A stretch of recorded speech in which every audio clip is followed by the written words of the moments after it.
Halo semuanya, pada video ini aku akan membahas perjalanan panjang perkembangan industri dunia, mulai dari revolusi industri pertama hingga revolusi industri 4.0, termasuk dampaknya bagi masyarakat dan bagaimana profesi akuntan harus beradaptasi di era digital. Mari kita mulai dari awal perubahan besar itu terjadi. Yang pertama yaitu adalah awal revolusi industri yang mengubah dunia ini. Revolusi industri dimulai di Inggris pada pertengahan abad ke-18. Pada saat itu, masyarakat masih bergantung pada tenaga manusia dan hewan untuk bekerja. Mayoritas penduduk hidup sebagai petani dengan alat sederhana seperti cangkul, skop, dan alat manual lainnya. Namun, semuanya berubah ketika James Watt menemukan mesin uap. Penemuan ini menjadi pemicu lahirnya industri modern. Produksi yang tadinya dilakukan secara manual kini dilakukan mesin, sehingga lebih cepat, efisien, dan murah. Revolusi ini membawa dua makna penting. Yang pertama adalah perubahan ekonomi Inggris dari agraris ke industri. Yang kedua adalah pergeseran sosial. Banyak petani kehilangan mata pencaharian dan pindah ke kota menjadi buruh pabrik. Sejak saat itu, Inggris berubah menjadi pusat industri dunia. Nah, materi yang kedua yaitu adalah latar belakangnya. Ada beberapa faktor, yang pertama adalah ekonomi, sosial, dan budaya yang membuat revolusi industri muncul. Nah, faktor yang pertama adalah ekonomi, yang dimana perkembangan perdagangan dan kewirausahaan yang semakin luas, kemudian Inggris memiliki sumber daya alam besar, terutama batu bara dan biji besi, bahan utama untuk industri. Kemudian munculnya paham ekonomi liberal yang mendorong persaingan bebas.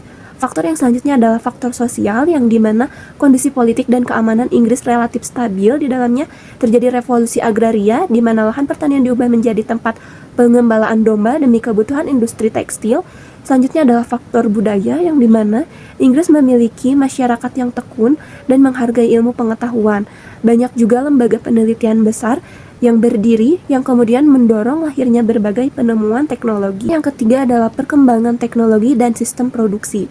Pada masa itu, kebutuhan wool meningkat pesat. Namun, proses pengolahan tekstil masih sangat lambat. Karena itu, banyak penemuan penting bermunculan.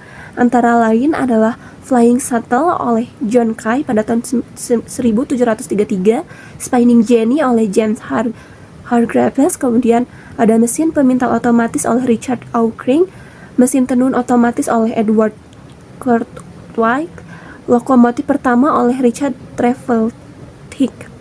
Nah, teknologi ini mempercepat produksi dan peningkatan kapasitas pabrik secara luar biasa. Setelah itu, sistem produksi juga berkembang. Yang pertama adalah sistem domestik, di mana pekerja bekerja dari rumah, kemudian ada manufaktur ketika pekerja mulai bekerja di bangunan khusus, sistem pabriknya juga yang menggunakan mesin dan tenaga buruh dalam jumlah besar. Namun, kondisi kerja saat itu sangat tidak manusiawi. Anak-anak bekerja di pabrik dan tambang selama lebih dari 12 jam sehari. Tokoh seperti Earl Shaftesbury kemudian memperjuangkan perubahan hingga lahirnya Factory Act pada tahun 1833 yang melarang pekerja anak dan mengatur jam kerja buruh. Materi yang keempat yaitu masuk ke era industri 1.0 hingga 4.0. Perkembangan industri dapat dibagi menjadi 4 tahap. Yang pertama adalah industri 1.0, di mana penggunaan mesin uap untuk menggantikan tenaga manusia. Kemudian industri 2.0 yaitu lahirnya tenaga listrik dan produksi massal pada fase ini. Telepon, mobil, dan pesawat mudah ditemukan. Kemudian adalah industri 3.0 yang dimana dimulai sekitar tahun 1970 ditandai oleh komputer elektronik dan internet. Proses produksi mulai otomatis secara digital. Kemudian industri 4.0 yang dimana revolusi industri saat ini ditandai oleh Internet of Things, Big Data, Artificial Intelligence, Cloud Computing, Sistem Cyber Physics. Nah, kemudian di era ini manusia, mesin, dan data saling terhubungan dalam satu ekosistem digital. Proses fisik dan digital saling bertukar informasi secara real time.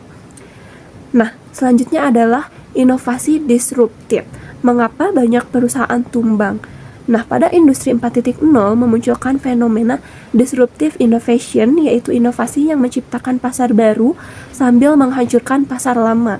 Contohnya, pergeseran tersebut Yang pertama ada pada Nokia yang dulu menguasai pasar ponsel kalah oleh smartphone berbasis iOS dan Android. Blockbuster bangkrut setelah digantikan layanan streaming seperti Netflix. Kemudian ada Wartel Telepon umum dan BBM lenyap karena teknologi internet dan smartphone. Travel agent yang dulu berjaya kini digantikan oleh platform seperti Traveloka dan Agoda. Era digital membuat semua bisnis harus cepat beradaptasi atau akan tertinggal. Nah, kemudian dampak positif dan dampak negatif dari revolusi industri 4.0. Dampak positifnya adalah akses informasi sangat cepat, produksi lebih efisien, kemudian munculnya peluang bagi tenaga ahli teknologi. Nah, kemudian kalau dampak negatifnya apa? Dampak negatifnya adalah rentan terhadap serangan cyber, kemudian biaya investasi mesin dan pelatihan cukup tinggi, kemudian urbanisasi meningkat. Polusi dan limbah industri turut bertambah.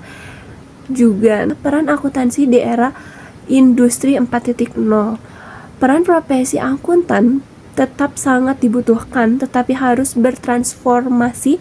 Akuntan modern dituntut untuk menguasai teknologi informasi dan sistem digital, memahami standar internasional seperti IFRS dan IPSAS, memiliki keterampilan analisis data, komunikasi dan problem solving, menjaga etika, profesionalis, dan sikap integritas. Berbagai sertifikat profesional seperti CPA, CA, KIA, dan lainnya membantu akuntan meningkatkan daya saing global. Mahasiswa akuntansi harus mempersiapkan diri dengan mempelajari teknologi data analitik, project-based learning, dan pembelajaran digital. Sekian materi yang dapat saya sampaikan. Wassalamualaikum warahmatullahi wabarakatuh.